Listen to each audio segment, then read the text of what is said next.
जो ड्रामा मैं आपके साथ शेयर करने वाली हूँ इसका नाम है लव इज स्वीट। तो चलिए शुरू करते हैं। एपिसोड की शुरुआत में फीमेल लीड यानी कि जियांजू एमएच कंपनी में इंटरव्यू देने को जा रही होती है। इंटरव्यू शुरू होता है और चारों से एक ही तरह के क्वेश्चन पूछे जाते हैं। सभी का आंसर इसमें बहुत ही अच्छा रहता है और सभी के सभी फर्स्ट राउंड के इंटरव्यू में पास कर जाते हैं।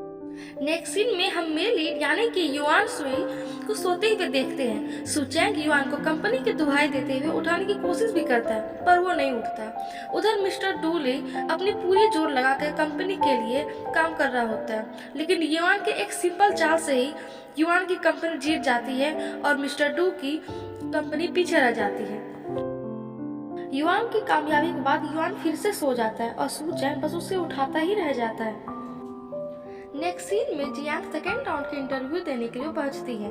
इंटरव्यू में एक कंपनी खरीदने या ना खरीदने के फायदे और नुकसान के बारे में पूछा जाता है। सभी ने अपना आंसर दिया था, लेकिन जियांग का आंसर उसमें से सबसे अच्छा था। पर फिर भी युआन जियांग को कंपनी के एम्प्लॉय बनने से उसे रिजेक्ट कर देता है। जियांग उदास होकर कंपनी से बाहर निकली जाती है। बाहर में वो एक मेट से टकरा जाती है। उसके पैर में हील के कारण चोट लगी थी। युआन जियांग को मिस्टर सू के हाथों से बैंडेड भेजाता है, लेकिन जियांग उसे सू के मोबाइल पर चिपका करके उसे करवा मैसेज भेज करके उसे ही लौटा देती है। युआन जब उसकी इस हरकत को देखता है तो उसे भरोसा नहीं होता और वो उसके वॉइस मैसेज को बार बार सुनता रहता है। कहानी फ्लैशबैक में चली जाती है जहाँ जियांग अपने शरीर पर कीड़ा को देखकर रोने लगती है और वो बेहोश हो जाती है और हमें पता चलता है कि जियांग को आंसू से एलर्जी है। जियांग के पापा युआन को जियांग का ख्याल रखने के लिए कह रहे होते हैं और उसके लिए वो उसे पैसे भी देने को तैयार थे। फ्लैशबैक खत्म होता है। जियांग अपनी बेस्ट फ्रेंड बेबे से युआन की मन भरकर बुराइयां कर रही थी। वो कह रही थी कि पॉकेट मनी के लिए युआन मुझे दूसरों से बुली करवाता था। और फिर इसी बीच जियांग को वीचैट पर एक मैसेज आता है। जैसे ही जियांग को पता चलता है कि ये मैसेजेस उसे और कोई नहीं बल्कि यान कर रहा है तो तुरंत ही उसे ब्लॉक कर देती है। इधर युआन उससे बड़ी पोस्ट और हाई सैलरी ऑफर कर रहा था, लेकिन वो तो पहले ही ब्लॉक हो चुका था।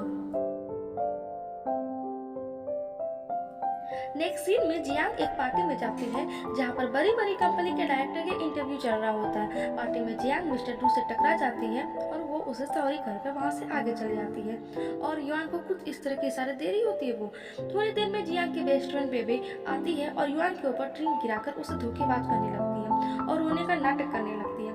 सभी शौक रहते हैं पर जियांग तो हंस रही थी। युआन को समझते देर नहीं लगती कि ये सब जियांग का ही किया धरा है। वो उसी की चाल उसी पर उल्टे चलते हुए जियांग को सभी मीडिया वाले के सामने अपनी गर्लफ्रेंड बताता है। बेचारी जियांग को तो वहाँ से अपना मुंह छिपाकर भागना पड़ता है। बिल्डिंग के ऊपर जाकर जियांग युआन के ऊपर जोर जोर से चिल्ला रही होती है, लेकिन युआन भी वहाँ पर आ जाता है। इन दोनों में थोड़ी देर बहस होती है और कहानी फ्लैशबैक में चली जाती है जहाँ पर जियांग स्टेज पर स्पीच दे रही होती है, लेकिन तरीके से नहीं बोल पाती है और लोगों के ताने सुनकर वो रोने लगती है और बेहोश हो जाती है। यही कारण है कि जियांग युआन को बहुत ही नफरत करती है। युआन जियांग को अपना कोट पहनाता है और उसे खींच कर कहीं ले जा रहा होता है। इसी बीच जियांग सीढ़ियों से गिरने वाली होती है, लेकिन युआन उसे संभाल लेता है। लेकिन इन दोनों में एक्सीडेंटली किस हो जाती है।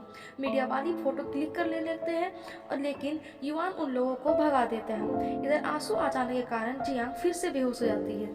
युआन जियांग को हॉस्पिटल लेकर आता है। ट्रीटमेंट के बाद युआन जियांग के मोबाइल से बेबे को एड्रेस भेज देता है और अपने मोबाइल पर सॉरी का एक मैसेज भेज देता है। बेबे हॉस्पिटल पहुंचती है।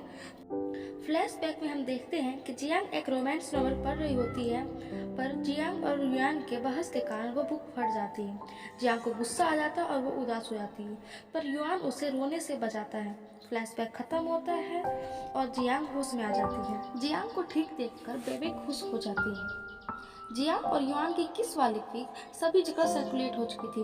कंपनी में सभी इस बारे में बातें कर रहे थे, लेकिन वो लेडी सबको गॉसिप करने के लिए मना करती है और डांट के चली जाती है और सारी फोटोज डिलीट करने को भी कर देती है। लेकिन युआन को तो ये सब बहुत अच्छा लग रहा था। नेक्स्ट सीन में युआन जियांग के अपार्टमेंट के ऑनर से बात करके जियांग को वहां से निकालने की बात करते हैं और जियांग के पसंद के अकॉर्डिंग वहीं पर एक अपार्टमेंट सेट करवा देता है। नेक्स्ट सीन में जियांग युआन का कोट लेकर उसे लौटाने के लिए जाती है। जियांग कहता है कि अगर वो एक टेस्ट में पास हो जाएगी तो वो एमएच कंपनी को ज्वाइन कर सकती है, लेकिन जियांग तो उस टेस्ट में फेल हो जाती है और युआन उसे उसकी गलतियां गिना करके उसे घर लौट जाने को कहता है। जियांग जब घर लौटती है तो उसकी ऑनर उसे तरह तरह के बहाने बनाकर अपार्टमेंट छोड़ने को कहती है। जियांग और बेबे नया फ्लैट खोज रही होती है और उन्हें जब उनके रिक्वायरमेंट के अकॉर्डिंग और कम रेंट में फ्लैट मिल जाता है तो वो दोनों बहुत ही खुश होती हैं। नेक्स्ट सीन में हम युआन को एक डॉग के साथ देखते हैं जिसे युआन और जियांग ने अपनी स्कूल डेज में साथ में रेस्क्यू किया था और अब वो डॉग युआन का पेट है। जियांग और बेबे फ्लैट देखने आती है और उन्हें फ्लैट बहुत ही अच्छा लगता है और वो तुरंत ही अपने नाम पर वो फ्लैट रजिस्टर भी करवा लेती है। लेकिन जियांग को एक बात समझ नहीं आती कि इतने कम रेट में इतना अच्छा फ्लैट आखिर मिल कैसे सकता है। जियांग मिस्टर लिन से जॉब से रिलेटेड बात करने के लिए लाइब्रेरी जाती है। बेबे की कंपनी में एक क्लाइंट मॉडल को हरास करने की कोशिश कर रहा था, इसलिए बेबे जाकर उस पर कॉफी गिरा देती है और खुद ही नौकरी छोड़कर चली आती है और कैफे में जाकर बैठ जाती है। जियांग बेबे को कॉल करके बताती है कि उसे एमएच कंपनी में नौकरी मिल गई है, लेकिन तब तक तो बेबे किसी और पे फ्लैट हो चुकी थी और वो तभी से उस लड़की को तारे ही जा रही थी। जियांग अपने न्यू फ्लैट में आराम कर रही होती है कि तभी उसके डोर पर नॉक होता है, पर जब वो दरवाजा खोलती है तो सामने युआन था। आज का एपिसोड यहीं खत्म होता है। अगर आपको इस तरह के ड्रामा देखना पसंद है तो मेरे चैनल को सब्सक्राइब करें और अगर आपको मेरी वीडियोस अच्छी लगती हैं तो उसे लाइक भी कर दीजिएगा और हाँ, कमेंट कर बताएं कि आपको ये ड्रामा कैसी लगी। Bye bye, see you in next video. Thanks for watching.